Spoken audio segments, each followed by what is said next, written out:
Desde las tradiciones mitológicas más primitivas hasta las más sofisticadas, siempre hay historias de héroes y heroínas que salen en busca de un destino más grande que dormir, comer y ganarse la vida. El héroe se va de la casa y se aventura en una tierra extraña y es presa de diversas fuerzas e ilusiones. También conoce a un guía que le ofrece herramientas para ayudarle en su viaje. ¿Bien? Y Helen Schumann dice que dijo en una ocasión que el propósito del curso es ayudarnos a entrar en contacto con nuestro maestro interno. Por eso es muy importante que comprendamos que el Espíritu Santo famoso es el maestro interno que está dentro de nosotros, no está en ninguna parte y hay que llamarlo tirándole las orejas para que venga para acá. Ya está dentro, hay que encontrarlo acá. A los estudiantes del curso se les anima a desarrollar un diálogo interno con el Espíritu. Bernadette Roberts, autora de La experiencia del no self, un viaje contemplativo o algo así, ¿no? Está en inglés. Llama esto la vida unitiva. El místico sintoniza con lo que los nativos norteamericanos llaman el gran hombre en el corazón. O como dice Mary Gerald, el mentor interno. Con la práctica podemos empezar a distinguir entre la ansiosa voz del ego y la pequeña y aquietada voz que habla por Dios, dentro de nuestro corazón. La cuestión no es si hay una voz interna, sino por qué no hacemos lo que nos pide para poder oír su voz aún mejor. El guía interno a menudo ofrece herramientas para ayudar a nuestro héroe a lo largo del viaje. La herramienta puede ser el conocimiento, la motivación, la paciencia, dotes psíquicos o algún objeto útil, un pincel, una guitarra, una computadora. La palabra es la más común de todas las herramientas y guías. Con frecuencia toma la forma de un libro o las tablas, como pasó con Moisés. Al relatar mi experiencia cercana a la muerte en 1976, describo una red o un entramado que delinea un universo nuevo, pero que me es muy familiar. De hecho, ese universo es la cosa más familiar que existe. Todos nosotros estamos ahí, donde siempre hemos estado. En el libro Morir para ser yo, de Anita Moorjani, al describir su experiencia cercana a la muerte, cuenta que habló con su padre en la otra vida. Papá, parece que he venido. Estoy tan contenta de estar aquí. La vida es tan dolorosa, le dije. Pero siempre estás en casa, querida, me dijo él. Siempre estás aquí y siempre estarás. Quiero que recuerdes esto. Todos estamos esperando ser llamados a casa. Y la buena nueva es, como veremos ahora en las próximas páginas, que no tenemos que morir físicamente, ¿no?, para ir a casa. Bien, es muy bello este libro, la verdad me hace emocionar, me emociona. Bueno, yo, no sé, me emociono con todo esto del curso.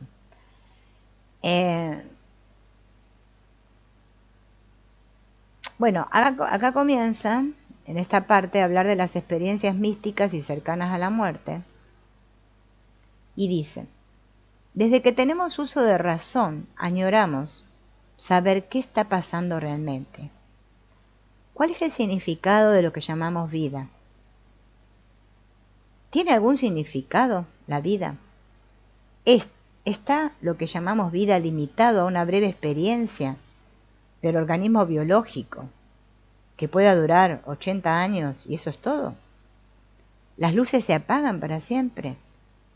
¿Estamos de acuerdo con el filósofo Russell que dijo, creo que cuando me muera me pudriré? Perdón.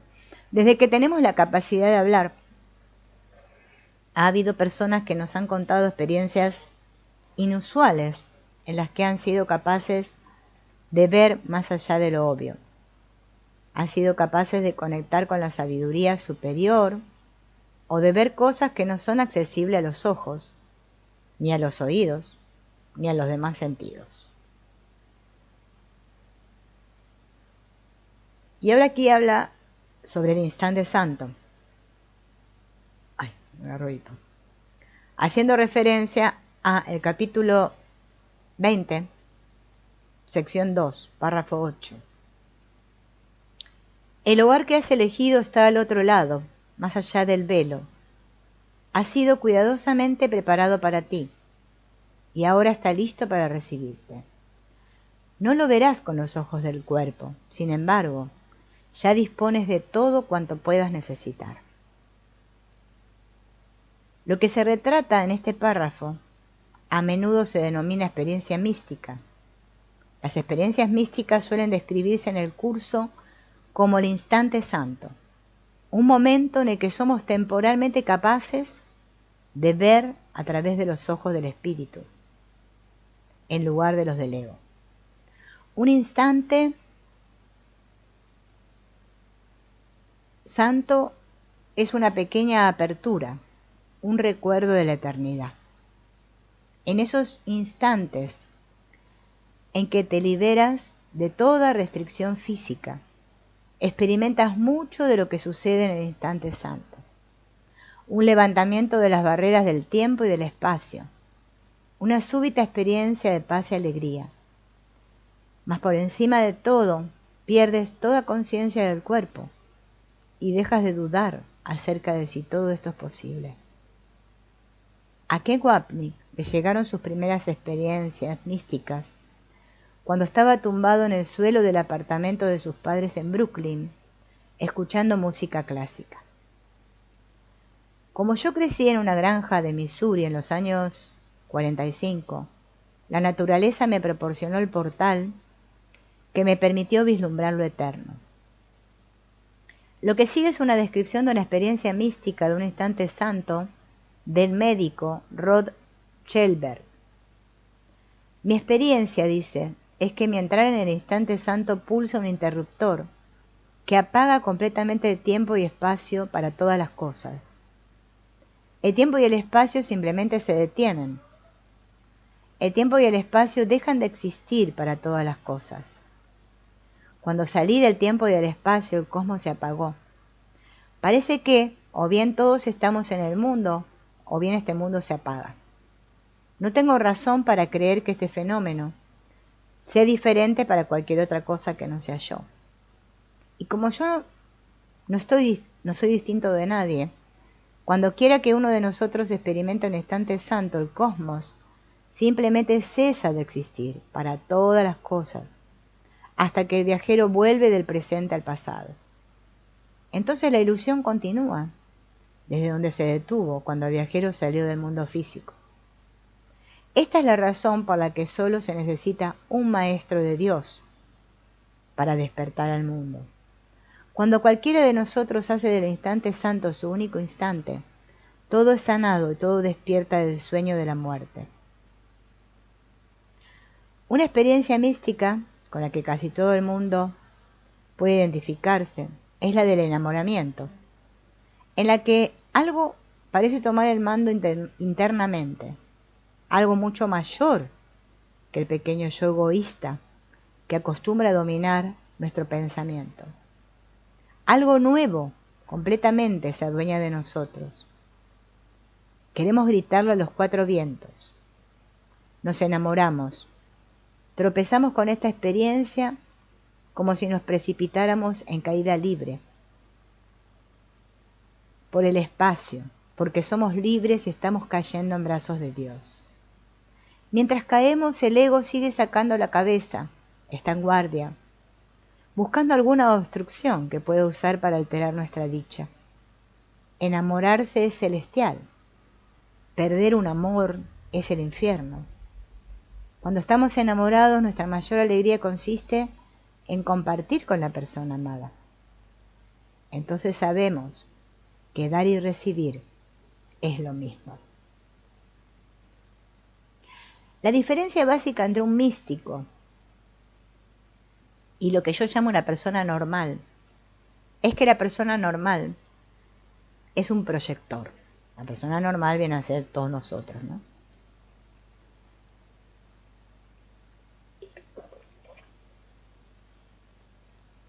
¿Cuál es la diferencia? Nosotros estamos continuamente proyectando. Por eso es muy bueno para practicar este curso y llevarlo a la práctica correctamente, si es que lo queremos hacer de una vez por todas, es darme cuenta de que estoy proyectando, porque si no es que no vamos a salir nunca, ¿no? Nosotros fabricamos el mundo, todos nosotros, todos, los 7.000 billones de mentes.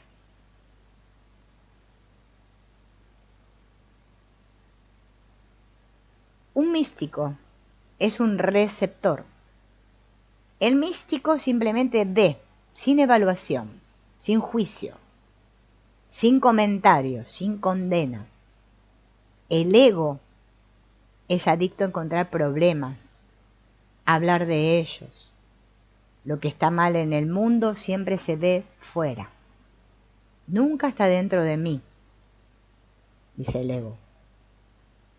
En realidad, el estado místico es el estado normal nuestro.